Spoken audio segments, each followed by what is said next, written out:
Hi, everyone at the Working People team. My name is Rebecca. I'm a teacher. I live in Oregon now, but I taught for almost 20 years in New York City.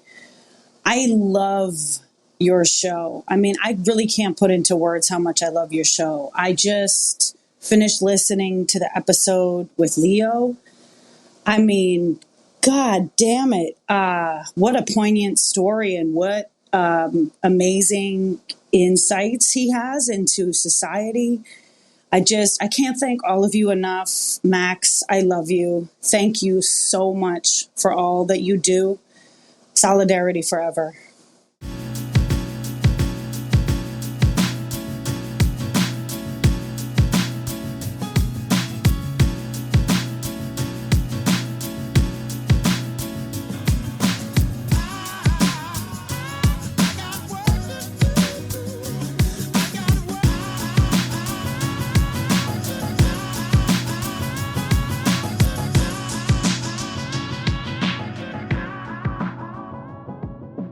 All right. Welcome, everyone, to another episode of Working People, a podcast about the lives, jobs, dreams, and struggles of the working class today.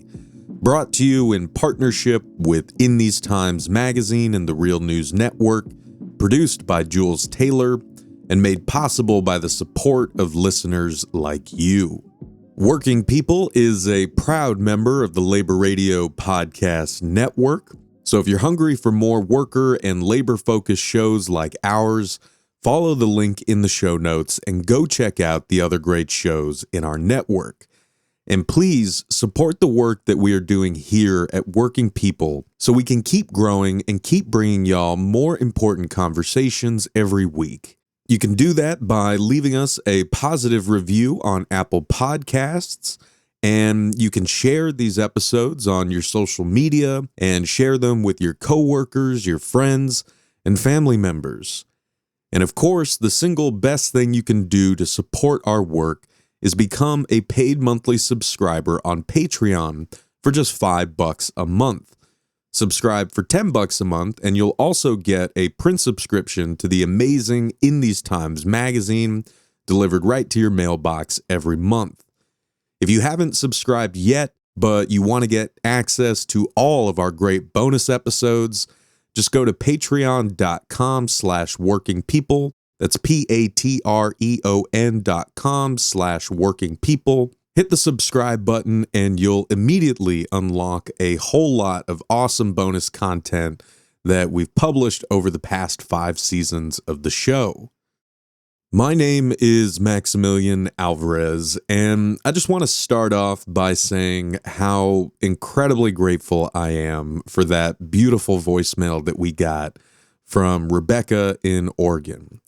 Rebecca, if you're listening to this, thank you so much for your kind words about the show and about our interview with Leo Linder.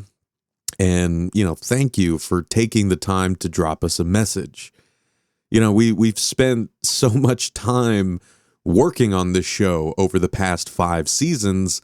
And, even though we can see a lot of people listening, it's actually quite rare that we get to hear directly from people posting about us online, emailing us their thoughts, writing reviews of the show on Apple Podcasts, or, sending in a voicemail for us to play on the show. So, yeah, it can feel a little lonely on this end, if I'm being honest. And every week, we just send new episodes out into the world and we put all our love into them. And, we just hope that they speak to people wherever they are, as much as our episode with Leo spoke to Rebecca. And every time that we get a message like that, it just puts fuel back in the tank and reminds us that we got to keep going and we got to keep fighting. So again, to Rebecca, to everyone who's shown us love over the years, from me and Jules, and from the bottom of our hearts, thank you. If you're listening to this and you want to send us a message to play on the show, You can find the link to our voicemail in the permanent links portion of the show notes in this episode or any other episode that we've posted. All right. Well, there's obviously a lot going on in the world right now, and we obviously can't address all of it on one podcast. And, while we tend to post a lot on Twitter, who the fuck knows how much longer Twitter is going to be around? But, I wanted to take a moment to send all of our love and solidarity to the 48,000 academic workers at the University of California who are currently waging the largest higher ed strike in U.S. history, the largest strike going on in the country right now. And, we also want to send love and solidarity to part-time faculty at the New School in New York who may be on the picket line by the time that you listen to this. If you want to know more about those crucial struggles, which we are unable to cover on Working People, you should definitely subscribe to the Real News Network newsletter, the YouTube channel, and the podcast feed, because, I have an interview over there on the University of California strike. And we also published a really great text piece on the New School strike by Miles Hamburg this week. Also, if you listen to our episode from earlier this season with the great Brandy McNeese of Chipotle United in Maine, you should go check out my latest segment on Breaking Points, where Brandy and I talked at length about, some recent bombshell developments in their struggle for justice after Chipotle illegally closed the store where Brandy and her coworkers were unionizing this summer. So, my point is, we're putting in the work, and we've got a lot of great stuff out there for you. And we're covering as many stories as we can on top of everything that we're doing here on the podcast. One of the stories that we've been covering a lot this year over at The Real News has been the incredibly high-stakes elections that just happened last month in Brazil. As you all probably know, after being elected in 2018, President Jair Bolsonaro and his far-right movement have unleashed a darkness upon Brazil that has had implications for Brazil, for the rest of the hemisphere, and frankly, for the world. I mean, from burning the Amazon and overseeing a disastrous response to the COVID pandemic, to stoking fascistic violence, conspiracy theories, and a fervor for religious war among his supporters, Bolsonaro and Bolsonarism have been, a political wrecking ball slamming against a world already teetering on the edge of disaster. And that is why so many around Brazil and around the world celebrated at the end of October when former president, leftist hero, and leader of the Workers' Party, Luiz Inácio Lula da Silva, defeated Bolsonaro in the general election. So what role did workers and working class voters play in this critical election? What does Lula's victory mean for working people and for the labor movement in Brazil? And how have the lives of working class people and, the shape of working class politics changed in Brazil in recent years and decades? And what can we all do to build international solidarity with our fellow workers in Brazil and beyond? I genuinely couldn't be more honored to say that I got the chance to talk about all of this and more with our guest today, Fabio Bosco, a retired subway operator in São Paulo, a trade unionist, and an organizer with the labor federation CSP-CONLUTAS. And, a big shout out to brother Chris Hutchinson for putting me and Fabio in touch. Thank you, Chris. Really appreciate it, man. And, I had such an incredible conversation with Fabio. And frankly, I wish I could have talked to him for hours longer, but, eventually I had to let him get to bed. But, we talk about his life as a young radical during and after the military dictatorship in Brazil. We talk about the political and economic changes that he has experienced in Brazil over his lifetime, the importance of international working class solidarity, and about working people's fight today in Brazil and beyond. This is his story.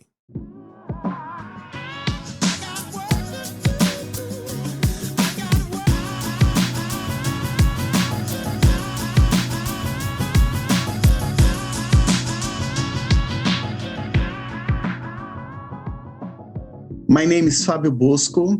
I am a subway operator, but now I'm retired. I was an official in the union, and I started to be politically active when I was a kid. You see, it was the end of the military dictatorship in Brazil, and I joined. My sister took me to a socialist organization that in those days was working to legalize what would become the largest party in Brazil, which is the Workers' Party, the party that Lula is current, the main leader. And afterwards, what happened?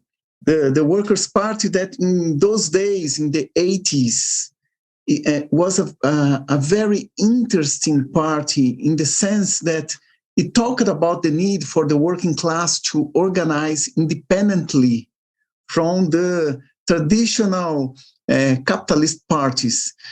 But then, after those big events related to the fall of the Berlin Wall, the politics of the Workers' Party changed, and they start to support a kind of humanization of capitalism, make alliance with the capitalist parties. And then my group inside, my caucus inside the party was expelled, you see, because we still were talking about socialism and revolution, and this was not what the Workers' Party was fighting for in those days, you see, in the 90s onwards. And since then, we organized another political party, which is the Unified Socialist Workers' Party. And later on, when Lula was elected the president of Brazil for his first term in 2002, one of his first measures was to deliver reform in the social security that take away rights from the public workers. And so there was a split in the main labor federation in Brazil, the CUT, and I was among those guys that split, and we formed a new labor and people's federation called CSP-CONLUTAS, where I'm organizing today. So more or less, that's my story.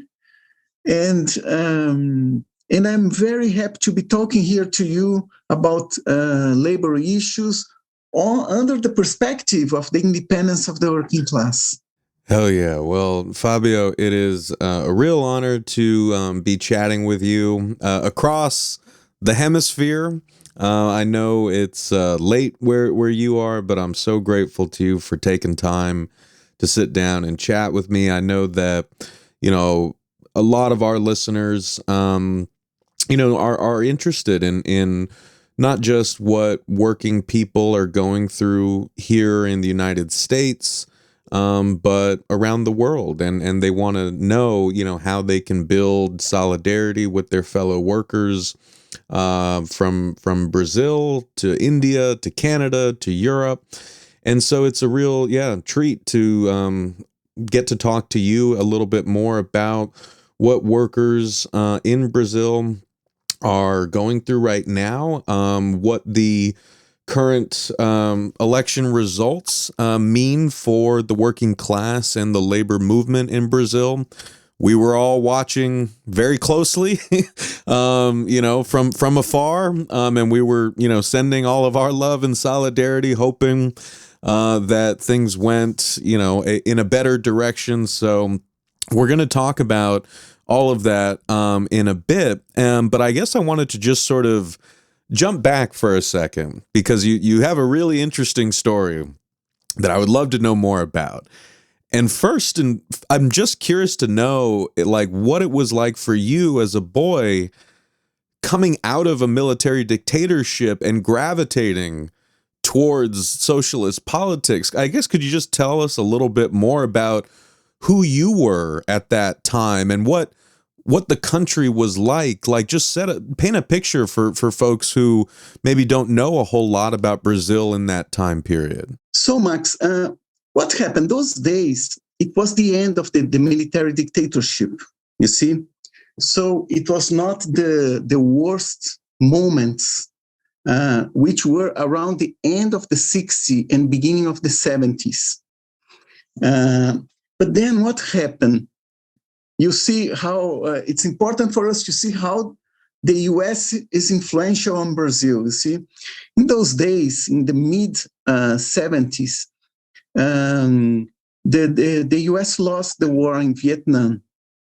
And some years later, Carter was elected, and he started to a kind of human rights politics, you see. And so Brazil, the military here in Brazil had to adapt themselves to that. And so they started to talk about the word in Portuguese means opening. It meant that they were going to accept parties to be legalized and this kind of stuff. So in that moment where there was this opening, I became politically active. So the dictatorship at those days, it was weak. It was not strong. And the popularity of the dictatorship was low because the influence of the crisis of oil in the end of the 70s make the inflation in Brazil to be very high, you see? And so the working class was divorcing from the military. And the first big strikes started to happen, you see? The first one, it was the auto workers of Scania in Greater São Paulo. They went on strike for wages, you see? A very bread and butter issue. And the military, goodness me, they put the guys under siege. It was a strong repression. And so the working class was fighting for their survival and had to face the repression from the military. And the succession of strikes started to, how can I say, to finish the dictatorship. So in those days that were days where there is a lot of hope in the new moment that Brazil was about to live with the end of the dictatorship, with democratic rights. So it was a good moment, I believe. And there was many socialist organizations here in Brazil. So there was a talk about socialism. So everything was together, you see, workers' struggles, democratic rights, socialism. So it was, I think, a good moment to join all these movements, you see. Yeah, I mean, that's quite a moment to be young and political, right? And on top of that, I mean, you've got, the kind of punk scene emerging. Like, you have just the kind of worldwide sort of youth rebellion that, I know that my folks in Mexico were even experiencing at the time, and through music and different forms of art and politics, I think, like, was, also something that really influenced them in the early 80s. So were you yourself like steeped in a socialist tradition? I think you said that you and your sister were kind of getting involved at that moment. I guess, yeah. Tell me a little more about young Fabio in that moment. What were you doing? What were you fighting for? And what was going on in your world? Look, my family in Brazil, when the military dictatorship started in 1964, a few years later, there was a lot of foreign investments in Brazil. So it developed many industries because these foreign corporations, they felt safe, you see, because the military was giving the necessary stability for their business. There would be no strikes, no problem of unions, you see. And a kind of middle class emerged. And among these guys were my father and my mother. They were poor when they were very young, but my mother became a teacher. My father went to work in a bank, and so they become a kind of middle class. So my family was a middle class family, and all of us that we were four children. You see, I am the youngest. The oldest one was the first one to get involved in politics. He also joined another socialist organization, not the same as I did, and he started to organize clandestine meetings of university students. So he was active in this milieu. You see, then my older sister also joined, but it was another organization. And I was very young. You see, she took me, and it was interesting days, as I told you. Even first, she took me to the Senior High School Students Union here in São Paulo. And man, there was some crazy debates there. I remember that one of these debates was about Poland, because in Poland there was a new labor movement around our organization called Solidarity, and the students were divided.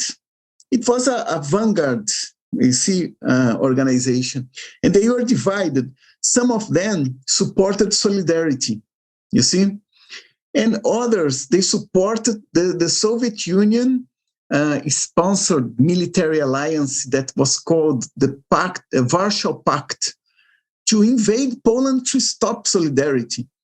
And so it was very interesting to see how among the left wing, the ranks of the left wing, you have some very authoritarian perspectives on the one side, and others that are connected with the working class, the people's demands, you see. So in those days, there was this discussion. And some other different things that were happening was that a couple of years before, there was a revolution in Iran. So all those things, you see, ayatollahs, oil, workers in the streets, students in the streets, it was everything very interesting. Another thing that was happening in those days were revolutions in Central America, you see, Nicaragua, El Salvador. And I remember that the first internationalist activities that I took part, one was around the war that the United Kingdom moved against Argentina for a couple of islands called, we call them Malvinas, you see, as the Argentinians call them, but the British, they call them Falklands. And we, here in Brazil, we organized demonstrations for Argentina, for the right of Argentina to have the islands. And just after, the far-right militias in Lebanon invaded a Palestinian refugee camp called two camps. One is called Sabra and the other one Chatila in Beirut, and carried out a massacre. You see, something horrible. And here in São Paulo, we are very far away. But man, there was 10,000 people in the streets against the massacres. You see, it was a very powerful movement for a place that was so far away, you see. Those days, you see, the beginning of the 80s, there was interesting things happening. And I think that's why I joined. I did not know anything, but I joined and started to learn. And it was something very important for my life, personally talking. Well, and like, I wanted to ask you about this because, you know, this is, I think, a really incredible thing to hear.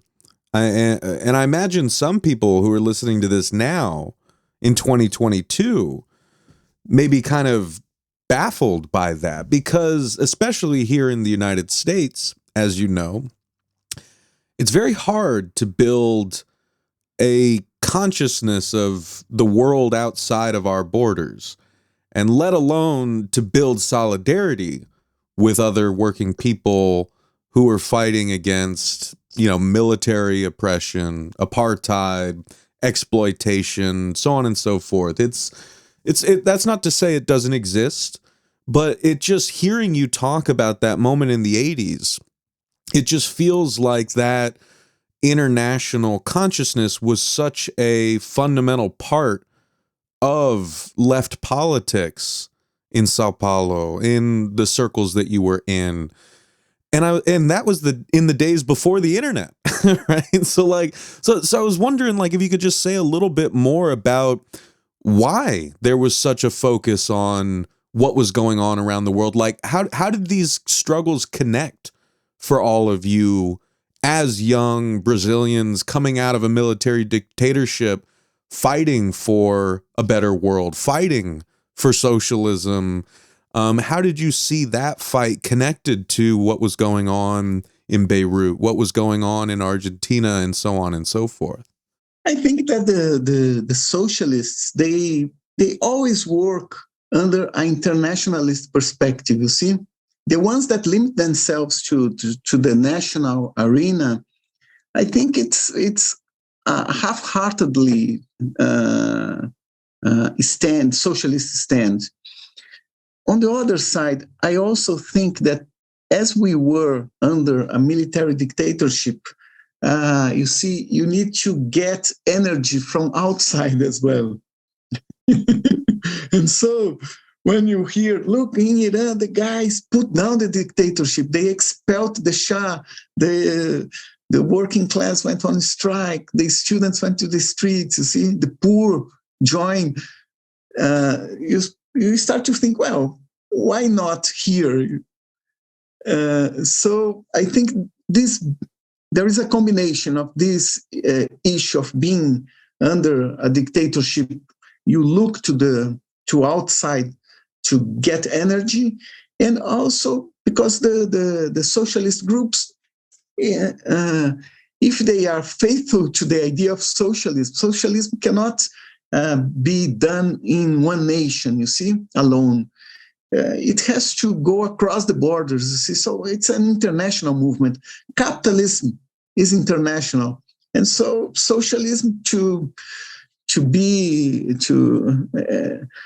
accomplished, it must be international as well. That's why I think socialists are always interested in building connections, in supporting or opposing the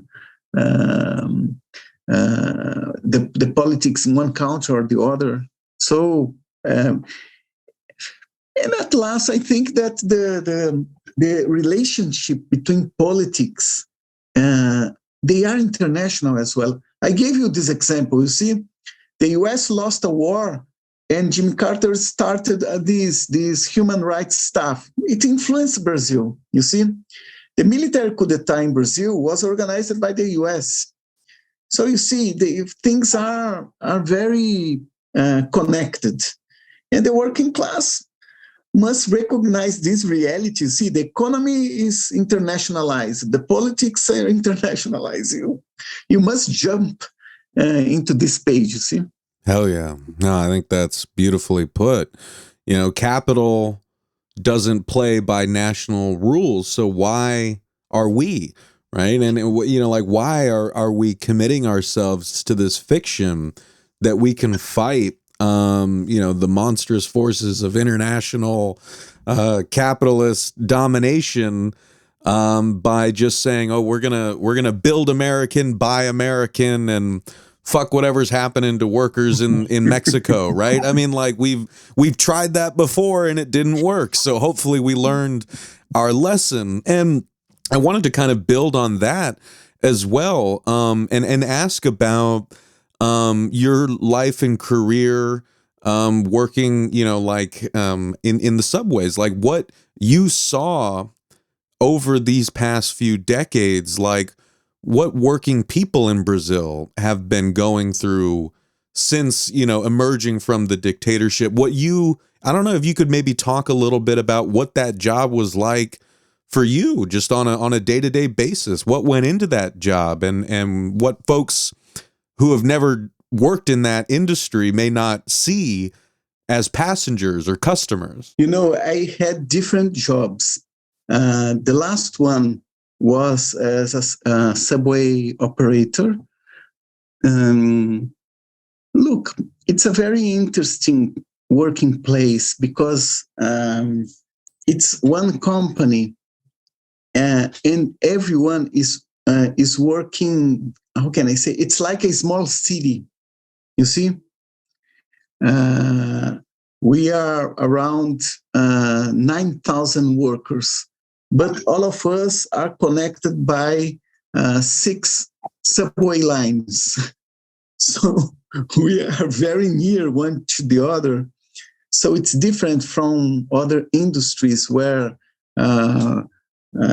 you can be scattered across the country. The subway workers are not like this. And so that's one characteristic that I think it's very positive. There is a second one, which when you work there, you understand that. Many of us work underground, you see?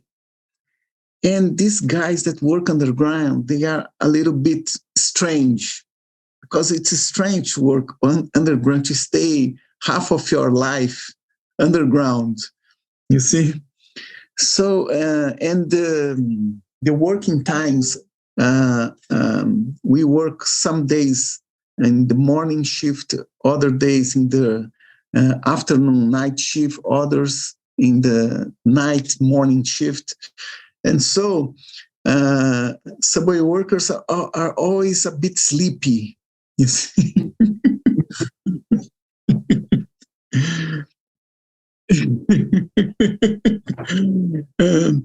But it's a wonderful place. We feel a lot of solidarity. People like to talk, to discuss about politics. There are different perspectives. You see, you find, look, in this, not this last one, but the previous one, the previous election, national election in Brazil, when Bolsonaro became the president. Look, in my station, 6 a.m. in the morning, we were all together having coffee and fighting for and against Bolsonaro. It was it's a very lively place. So, and at the same time, what happened with the decay in the economy and the attacks against labor rights, life is becoming more difficult, you see. So the subway workers, like all the Brazilian working class, all of us have been suffering a lot. Because it's something like this. I explain to you, for instance, since 2015, there was an economic crisis in Brazil, so inflation was very high, around 10% per year. And the unemployment was increasing. So every one of us had a friend or someone in your family that lost the job. You see, so it was affecting everyone, and things were getting worse. And so, for instance, today here in São Paulo, there are something like 30,000 people living in the streets. In my subway station, there lived something like 30 people. They lived there.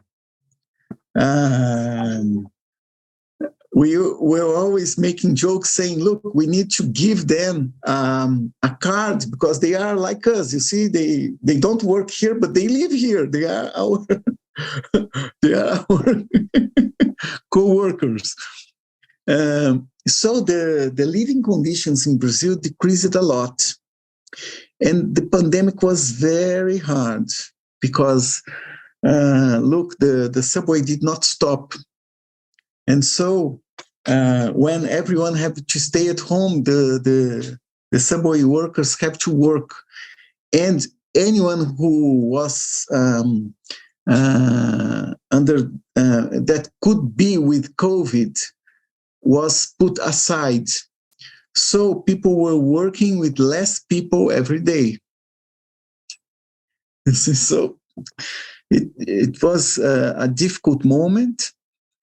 And I think that one of the lessons we must take from these realities that I'm telling you is related to capitalism. You see, because look, capitalism presents itself as a powerful economic and political system that can deliver, can improve production, new technologies, but they cannot provide 2 shots of vaccines for every human being across the world.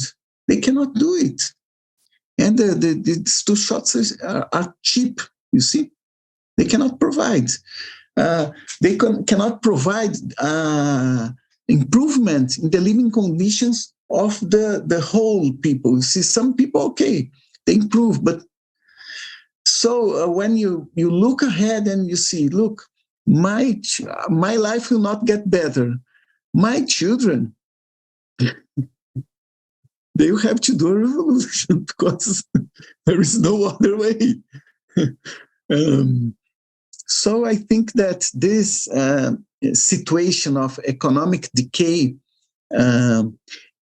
leads us to this political situation that we're living in Brazil, that a far-right president managed to be elected under a lot of lies and building an alliance that put together ultra-conservative Christians with the military, police, far-right militias, capitalist sectors that want to destroy the Amazon to make money. It's crazy. They put a lot of people together. And with a hate speech, it's something very, very problematic and make our lives that were under this economic stress also under a political and social stress, you see? So it was something like hell. These times under Bolsonaro was very problematic. And what I feel is that despite of the fact he lost elections, his movement will remain, you see? So, and what does it mean? For instance, after the Lula was elected the president last Sunday, these people that are connected to Bolsonaro, they organized roadblocks, 500 roadblocks across the country to demand the military to intervene and stop Lula from ruling, you see? What happened? Joe Biden, he sent a message to Lula saying, congratulations, we must work together. And he said, we must work together to fight back hunger and also to stop illegal immigration. You see, the guy is concerned with his agenda, you see, not ours agenda.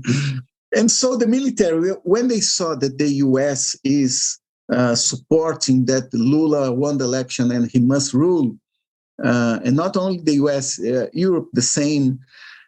So the military say, well, okay, we cannot step in. So these Bolsonaro people, they can stay in the streets calling us to step in, but we want. So the generals of the army, they did not do anything. But that's that shows that this movement that Bolsonaro organized around himself under a far-right speech and occupying the political space that used to be of traditional capitalist parties. You see, he occupied this space. They are going to stay, and they don't. And they have much more than only a hate speech. They also sometimes go into action and they attack people and they kill people. It's something very problematic. So despite of the fact he lost elections, I feel that the working class will have to organize some kind of self-defense, you see, to protect ourselves. Because I don't see any willingness by Lula or the state institution to crush this far-right movement, despite of the fact that they have made a lot of wrongdoings, illegal stuff, but there is no willingness to finish with them, you see. I feel that the capitalists, they want to have both cards, you see. At this moment, they prefer Lula in alliance with the capitalist parties to rule. You see, but just in case it does not work and the working class decide to stand up and do something like Chile did 3 years ago, then they have Bolsonaro, you see, and his gangs. And these guys will attack us and we have to defend ourselves. So I think that one of the main issues that remain after the election is to organize self-defense, working class self-defense, and build international solidarity, because we will need it, you see? And that's why I'm talking to you. Oh yeah, brother. I mean, like you said, it's not just like international solidarity is not just a virtue on its own, right? It's not just a nice thing to say. It's an essential form of working class self-defense, right? It is an essential part of actually changing the world so that we have a world left, because we're heading towards a pretty gruesome future right now. And we're all connected to that. Like you said, from the capitalists inside and outside of Brazil who have targeted the Amazon for profit, even if it means the destruction of our shared ecosystem, right? To, the rampages of, a global oil industry that will suck every last drop of profit out of the ground, even if it means human civilization cannot continue. And so this is part of our collective struggle, and we can't get there unless we do it collectively and internationally. And I wanted to go back to something that you said, right, to really give listeners a sense of the class dynamics that created the possibility of Bolsonaro, right? Because this is something that I think listeners here in North America will recognize when we're talking about Donald Trump, right? Because there was an essential class element to Donald Trump's rise, right? And to anyone listening, that's not to say that there weren't a whole lot of, bourgeois and upper middle class people who created the coalition that voted Donald Trump into office in 2016. There were a lot of, people in the upper classes who wanted Trump to be president, and they got what they wanted. They got their taxes cut, right? They got a renewed war on workers and labor, right? They got the benefits of the, far right, politics that Trump promised.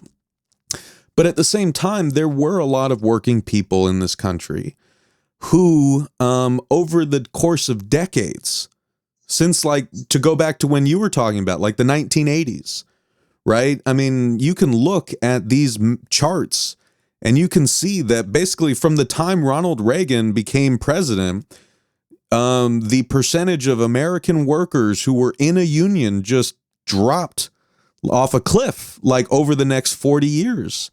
And now we're barely above 10% of the American workforce is part of a union, right? And so you've had the destruction of organized labor, and you've also had organized labor, contributing to that, right? We don't have to go into that now, but for over the 40 years, the labor movement has become less of a political force for the working class to defend itself and to advocate for itself and to push its interests on the national and local level.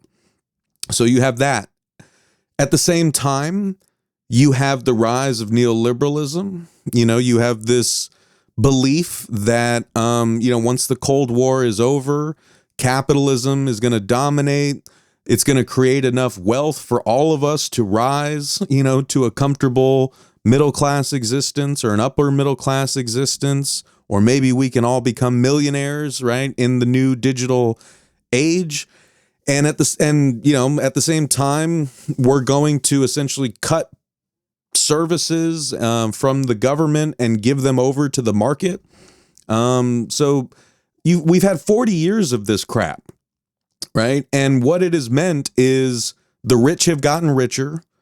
The wages for working people have stayed stagnant for 4 decades, while union density goes down and while workers are working harder and longer, and yet they're seeing less of the benefits of that, and the cost of living just keeps going up. And then we had a massive financial crash in 2007 where, families like mine lost their homes and lost, their retirements. Like, there's been an ongoing class war for, many, many years. And I think that really played a role in a number of people wanting to believe that Donald Trump could change things, right? And wanting to believe, because people had lost so much faith in the government, they had lost so much faith in Republicans and Democrats, and here comes Trump saying he's different, right? And so there were, working people who bought into this. I have people in my own family who voted for Donald Trump, and we're Mexican immigrants, right? So like that's, I think, how desperate a lot of people felt, or how hopeless a lot of people felt. So I wanted to ask, like, in the Brazilian context, like how those class dynamics have shaped the terrain for working people over, these past few decades, and how that played into the rise of Jair Bolsonaro. I think, Max, that yesterday I was talking to some guys from the US, and we noticed that there are many similarities in Brazil, between Brazil and the US regarding this issue of Trump and Bolsonaro. I think that here in Brazil, what happens is that in the 90s, every government was committed to this Washington consensus, which is neoliberal policies, you see, open the economy for international corporations, privatizations everywhere, this kind of stuff, end of labor rights. And the governments start to be very similar one to the other, you see? Because on top of this Washington consensus, you have the IMF and the World Bank that are very influential, man, very influential. I used to say that here in Brazil, for instance, the policies, public policies towards public education and public health care, it's the World Bank who decides it. It's not the Brazil. And the IMF, they rule the economy. You see, which will be the public policies regarding the economy. The IMF, they are always influencing through loans, through pressure. And so the governments start to be very similar one to the other, and the living conditions were decreasing. And so that's why there is a dissatisfaction coming from the working class in relation to everyone, you see? So that's why I think it's very similar to what you're talking about.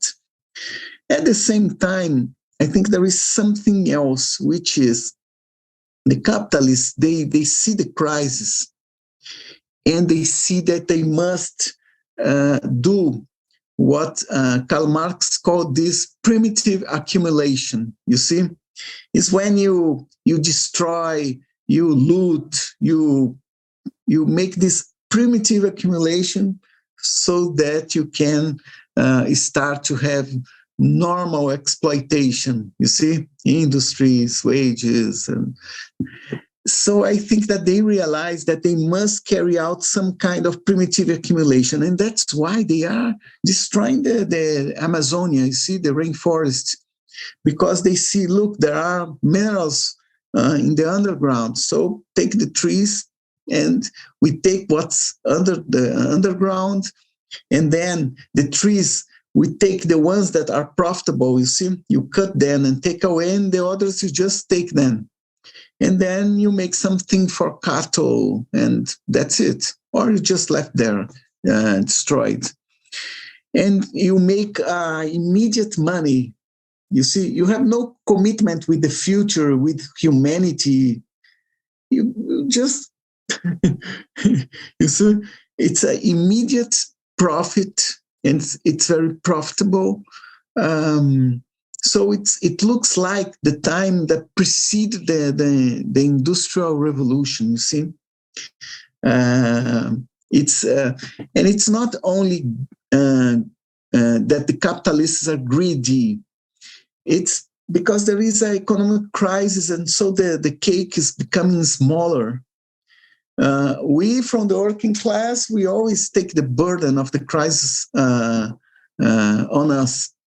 But the capitalists, they fight between themselves, you see. And so some sectors resort to this kind of exploration of nature that destroys nature. And I think in the US, I also saw that they are trying to take oil from Alaska. They will destroy everything, you see. These fracking techniques. This is very harmful to the environment. And so yeah, I mean, we just like we're just hearing right now, you know, this month that the world is going to blow past 1.5 degrees warming, right? And we're not gonna you know, change our ways enough to keep ourselves below that threshold, which is going to mean a lot of devastation, a lot of death, a lot of destruction of human life, human civilization, but non-human life. I mean, like, and we're looking at, you know, really, you know, crisis levels of warming. And the Biden administration is tweeting about how American domestic like oil production is higher than it's ever been. Right. And like celebrating this ahead of the elections. And it's just like, we're like, okay, well, I guess we're fucked. Yes, America is exporting gas and oil to Europe now, trying to replace the exports that were coming from Russia. No, it's crazy. It's crazy. And so I think that this combination, you see, of this dissatisfaction with these new liberal policies that have been on for 30 years, and every government, be progressive or not, or conservative, they do more or less the same. Then a guy like Bolsonaro step in and say, look, I am different. I want to change everything. I don't accept that. Blah, blah, blah, blah. And he was elected.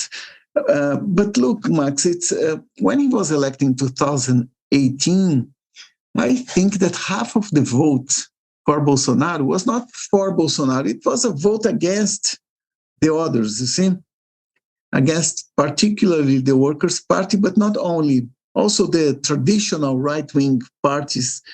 So it was a vote that was not for a military dictatorship, you see, or a hate speech. It was not for that. It was against the others. But what happened, since this guy is in power, he understands that to keep his domination, his rule, he must work in that direction. You see, as much division and hate and is there in society, it's better for him. He can build a basis under this kind of horrible speech and lies. But now he lost election. The difference was like this, you see. But he lost elections. Now, I think that we cannot wait for Lula. Lula will not do anything to crush Bolsonaro, to finish with these far-right groups. I think it's the working class. Through our struggles and our movements and our protests, I think we'll be under attack by these groups. And so that we'll take the necessary lessons and build self-organization. There was an experience these days in Brazil that was very funny. When these Bolsonaro people were blocking the roads, there was a round of the Brazilian football championship. And so football supporters, they were moving from one city to the other to go to the matches, to the stadium in other cities. And sometimes they found these roadblocks, and they came out of the buses and they take away these Bolsonaro people, you see. It was very interesting. So you see, instinctively, and these guys from football, they come from the people, you see, the ordinary people. So I think that instinctively, the working class, the poor communities, they will learn this. You see, it will be part of their reality. This backlash coming from far-right groups, and so they will self-organize. And I think that we must follow Malcolm X, you see? By any means necessary. You must defend yourself. Yeah, man. I saw like some videos of that, and it was yeah, it was great to see. Because yeah, don't get between working people in Brazil in their soccer match. Like not even a fascist can withstand that force, right? And so, like, I mean, man, I could talk to you for hours, but I know it's late there, so I don't want to keep you too much longer. But I wanted to sort of kind of follow up on that and ask about like the labor movement in Brazil, right? Like what did the Bolsonaro presidency mean for the labor movement? What role did workers in the labor movement play in the latest election?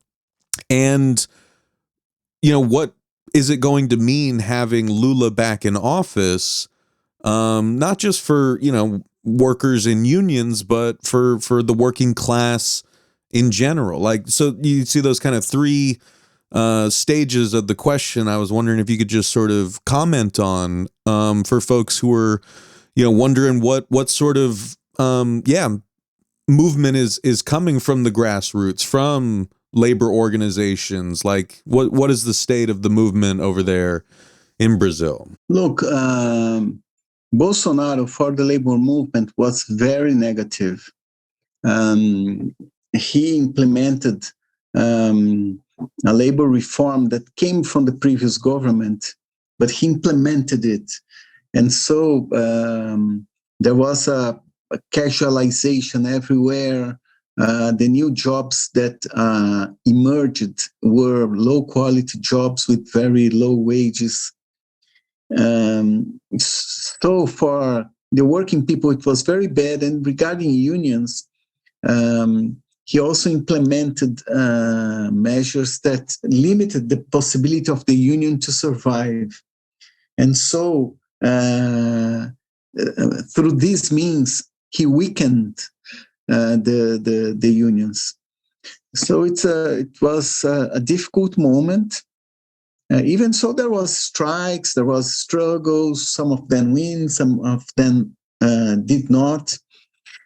And what happened in the election? The majority of the labor movement, I mean the union officials, these guys, the activists, they supported Lula, or they voted for Lula, even if they don't agree very much. But they were totally opposed to Bolsonaro.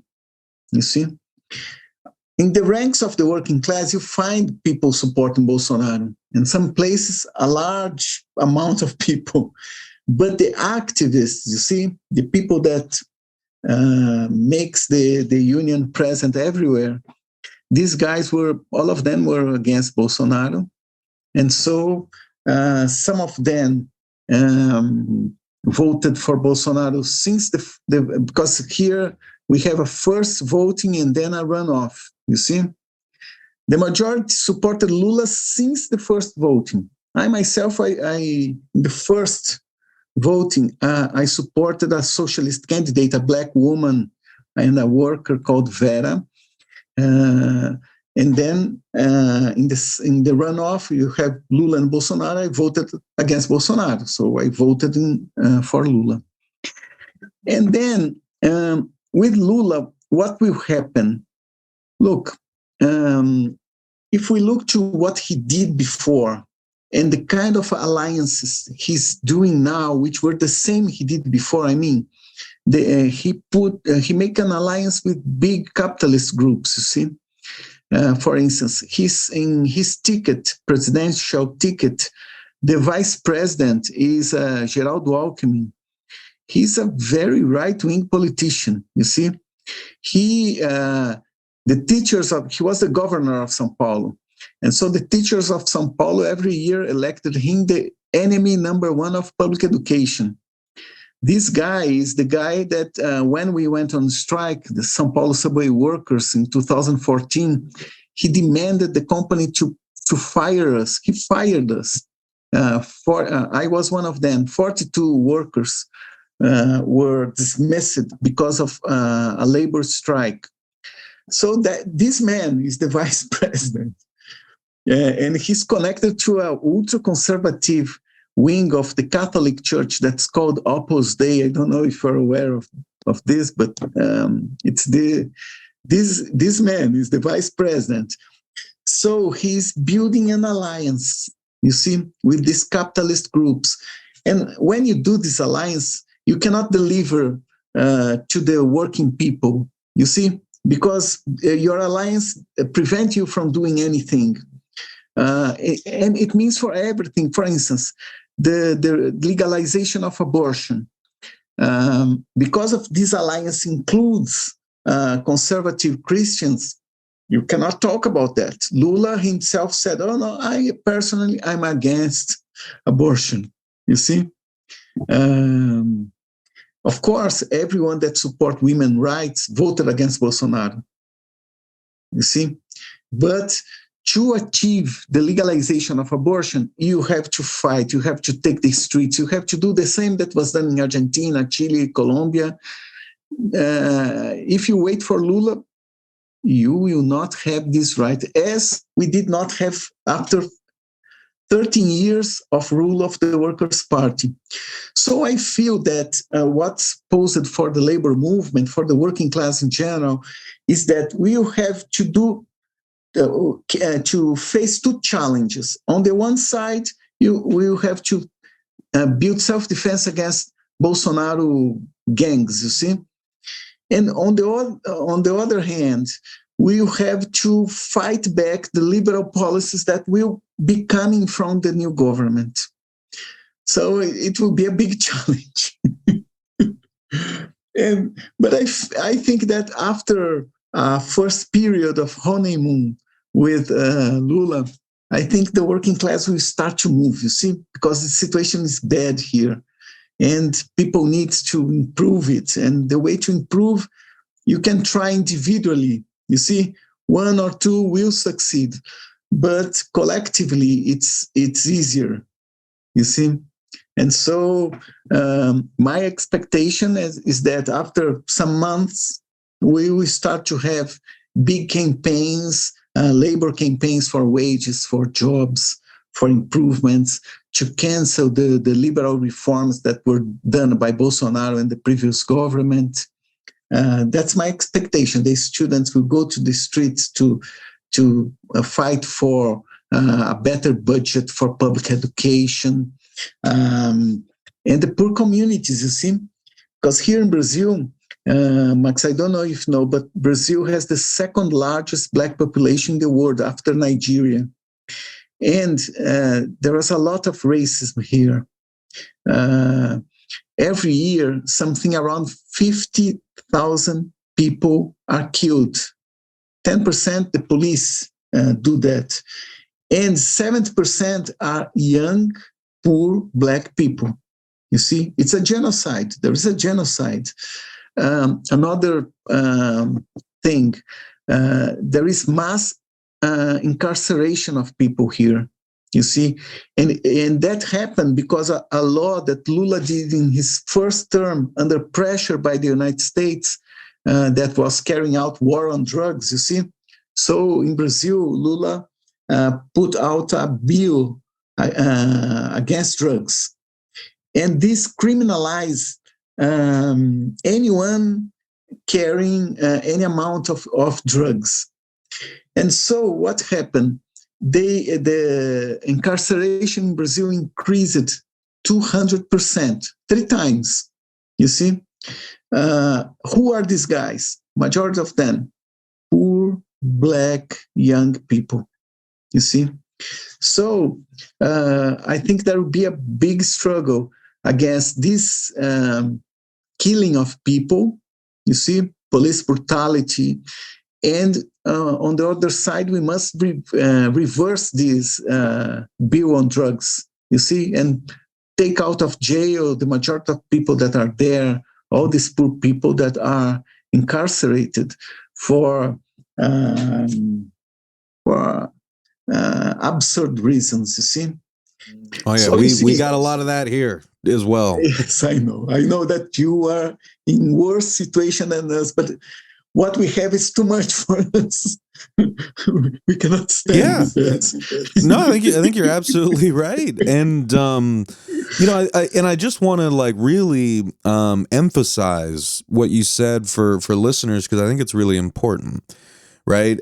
Because listen, obviously, a lot of people here in the United States and around the world, understandably, have been celebrating Lula's victory as a victory for humanity, right?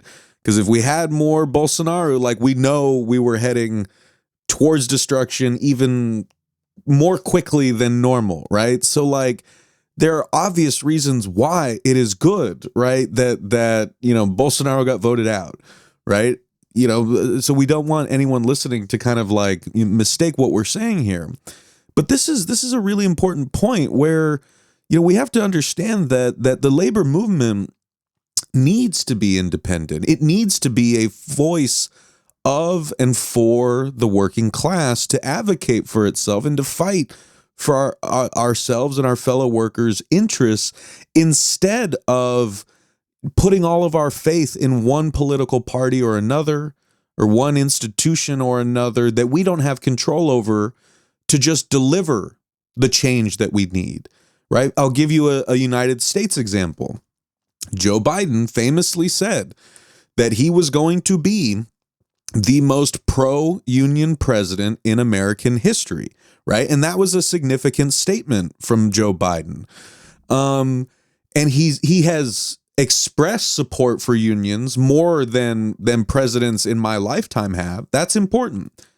And yet, here on working on this show, Working People at the Real News Network, where I work, we've been covering the crisis on the freight railroads in the United States, right? And there's been a long struggle brewing there for years. And we finally have reached a point where there may be a national rail strike or a lockout initiated by the companies, right? But it's been a long road to get to that. And what we have seen is that President Biden appointed an emergency board to try to settle the dispute between the unions and the companies. And what they did, they came out with their recommendations. The companies enthusiastically endorsed those recommendations, and the workers and the unions were pissed off because they didn't address the issues that have been driving workers to quit in record numbers, because they never get to see their families, because they're working themselves to the bone, because they don't have any paid sick days, because they are on call 24 hours a day, 7 days a week. Like, Biden's solution to the dispute on the railroads didn't address any of that. And now that some of the unions, the rank and file of some of those unions have rejected this deal. Biden's Secretary of Labor, Marty Walsh, just came out this week and said, if the unions are going to strike, Congress needs to step in and force them back to work. This is the labor secretary of the supposedly most pro-union president in American history saying, fuck the railroad workers, they need to get back to work. Even if even if the railroad companies are making record profits while driving workers into the ground and driving our supply chain into the ground. So why do I mention that? I mention that for all of the folks listening to say that we can't just trust any president or any political party to just sort of give us what we want, right? We need a strong, robust, independent labor movement pushing in the direction that we need to be pushing in. So if it's Biden or Trump or whoever saying, no, we're going to stop you from striking, that is why we need workers to band together with our brothers and sisters on the railroads, stand in solidarity with one another and say, no, we're not going to submit to this, right? We're going to fight back until we get a better deal.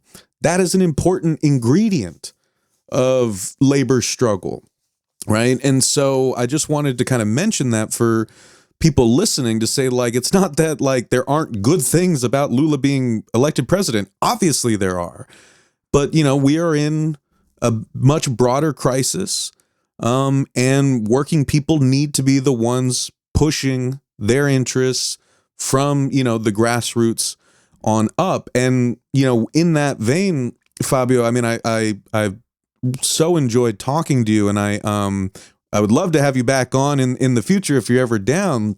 But I guess just by way of rounding out so you can go get some sleep, I wanted to ask, if you had any final words for folks listening here in North America or beyond, about, what they can do to show solidarity with working people in Brazil, and kind of any other sort of words that you wanted to share from Brazil to working people who are listening to this around the world. Yes, that's the point. You see, Max, I think that the solution for the Brazilian working class will be to independently self-organize, as you mentioned, exactly what you said.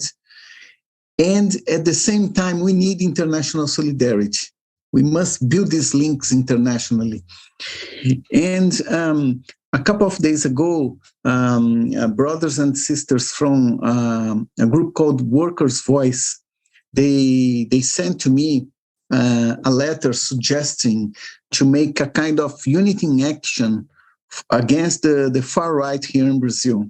You see, this will be very useful for us because I remember in the time of the military dictatorship, it was something important to have someone abroad supporting you some way. It gives you a kind of moral strength, you see? And so I think it would be very useful if we can do something like this in the US, you see? A kind of movement, and no problem, people that support Lula against Lula. I think this issue is a political debate, but the question of fighting back the far right gangs, it's critical. You see, it's and it's something that all these people agrees on. So I come here to tell you that we'll make our part here. We'll work a lot to bring an independent perspective for the working class, you see, in relation to any government, and in relation to the bosses as well. And we ask you, you see, in the US, for us to build these links, you see, help us in fighting back the far right. It will not be easy. I'm talking about self-defense, and it's something that instinctively, I think the working class will develop, but it has not already developed. So it will be an experience, probably a tough experience, you see, that we start with defeats, that we start with a lot of people being hurt.